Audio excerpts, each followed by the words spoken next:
শুভেন্দু অধিকারী পরিবারে ঘাটালে বিজেপি প্রার্থী হিরণ চট্টোপাধ্যায়ের সেক্রেটারি বাড়িতে গভীর রাতে পুলিশি হানা। ভোটের 3 দিন আগে বিজেপি প্রার্থীদের বাড়িতে পুলিশি তল্লাশি, এই নিয়ে প্রশ্ন উঠতে শুরু করেছে ইতিমধ্যে। গতকাল শুভেন্দু অধিকারী বাড়িতে পুলিশি তদন্তের বিরুদ্ধে তিনি হাইকোর্টে মামলা করবেন বলে জানিয়েছিলেন। অন্যদিকে হিরণ চট্টোপাধ্যায়ের সেক্রেটারি তমগ্ন দে সহ আরও 3 বিজেপি নেতার বাড়িতে পুলিশি হানার ঘটনা নিয়ে ব্যাপক চাঞ্চল্য ছড়িয়েছে। হিরণের সেক্রেটারি বাড়িতে পুলিশি হানার খবর পেয়ে রাতেই খড়গপুরে আসেন ঘাটালে বিজেপি প্রার্থী হিরণ চট্টোপাধ্যায়। পুলিশের সাথে হিরণ চট্টোপাধ্যায়ের তুমুল কথা কাটাকাটি হয়। পুলিশি হানার কোনো নথি নেই সেই বিষয় নিয়ে।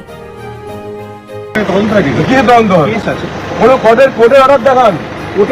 কোর্টের অর্ডার দেখান। আপনি আমার সেক্রেটারি, আমার অফিসিয়াল সেক্রেটারি। আমি ডক্টর হিরণময় চট্টোপাধ্যায়, উনি আমার অফিসিয়াল সেক্রেটারি। আপনি কোর্টের অর্ডার দেখান। কোর্টের অর্ডারে তো কোনো কেস হলে আপনি